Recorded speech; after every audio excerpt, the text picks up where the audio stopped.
Primera de Corintios capítulo 7. Paso ahora a los asuntos que me plantearon por escrito. Es mejor no tener relaciones sexuales, pero en vista de tanta inmoralidad, cada hombre debe tener su propia esposa y cada mujer su propio esposo. El hombre debe cumplir su deber conyugal con su esposa, e igualmente la mujer con su esposo. La mujer ya no tiene derecho sobre su propio cuerpo, sino su esposo. Tampoco el hombre tiene derecho sobre su propio cuerpo, sino su esposa. No se nieguen el uno al otro, a no ser de común acuerdo, y solo por un tiempo, para dedicarse a la oración. No tarden en volver a unirse nuevamente. De lo contrario, pueden caer en tentación de Satanás por falta de dominio propio. Ahora bien, esto lo digo como una concesión y no como una orden. En realidad, preferiría que todos fueran como yo. No obstante, cada uno tiene de Dios su propio don. Este posee uno, aquel otro.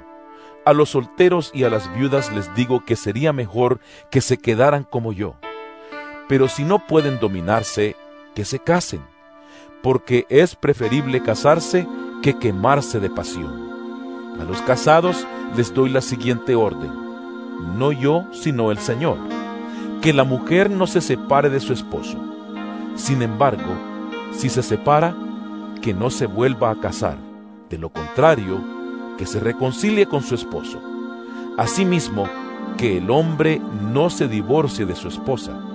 A los demás les digo yo, no es mandamiento del Señor. Si algún hermano tiene una esposa que no es creyente, y ella consiente en vivir con él, que no se divorcie de ella.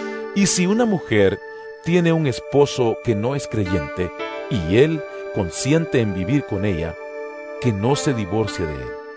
Porque el esposo no creyente ha sido santificado por la unión con su esposa, y la esposa no creyente ha sido santificada por la unión con su esposo creyente.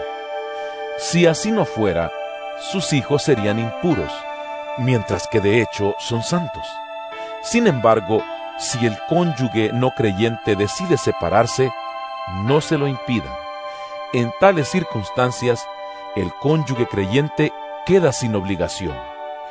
Dios nos ha llamado a vivir en paz. ¿Cómo sabes tú, mujer, si acaso salvarás a tu esposo? ¿O cómo sabes tú, hombre, si acaso salvarás a tu esposa? En cualquier caso, cada uno debe vivir conforme a la condición que el Señor le asignó y a la cual Dios lo ha llamado. Esta es la norma que establezco en todas las iglesias. ¿Fue llamado alguno estando ya circuncidado? Que no disimule su condición. ¿Fue llamado alguno sin estar circuncidado? Que no se circuncide. Para nada cuenta estar o no estar circuncidado. Lo que importa es cumplir los mandatos de Dios. Que cada uno permanezca en la condición que estaba cuando Dios lo llamó. ¿Eras esclavo cuando fuiste llamado? No te preocupes, aunque si tienes la oportunidad de conseguir tu libertad, aprovéchala. Porque el que era esclavo cuando el Señor lo llamó, es un liberto del Señor. Del mismo modo, el que era libre cuando fue llamado, es un esclavo de Cristo. Ustedes fueron comprados por un precio. No se vuelvan esclavos de nadie. Hermanos, que no permanezca ante Dios en la condición en que estaba cuando Dios lo llamó. En cuanto a las personas solteras, no tengo ningún mandato del Señor, pero doy mi opinión como quien, por la misericordia del Señor, es digno de confianza. Pienso que, a causa de la crisis actual, es bueno que cada persona se quede como está. ¿Estás casado? No procures divorciarte. ¿Estás soltero? No busques esposa. Pero si te casas, no pecas. Y si una joven se casa, tampoco comete pecado. Sin embargo, los que se casan tendrán que pasar por muchos aprietos y yo quiero evitárselos. Lo que quiero decir, hermanos, es que nos queda poco tiempo. De aquí en adelante, los que tienen esposa deben vivir como si no la tuvieran. Los que lloran, como si no lloraran. Los que se alegran, como si no se alegraran. Los que compran algo, como si no lo poseyeran. Los que disfrutan de las cosas de este mundo, como si no disfrutaran de ellas. Porque este mundo, en su forma actual, está por desaparecer. Yo preferiría que estuvieran libres de preocupaciones. El soltero se preocupa de las cosas del Señor y de cómo agradarlo, pero el casado se preocupa de las cosas de este mundo y de cómo agradar a su esposa. Sus intereses están divididos. La mujer no casada, lo mismo que la joven soltera, se preocupa de las cosas del Señor, se afana por consagrarse al Señor tanto en cuerpo como en espíritu. Pero la casada se preocupa de las cosas de este mundo y de cómo agradar a su esposo.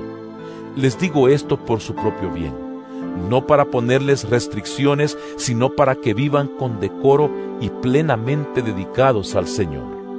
Si alguno piensa que no está tratando a su prometida como es debido, y ella ha llegado ya a su madurez, por lo cual él se siente obligado a casarse, que lo haga. Con eso no peca, que se casen.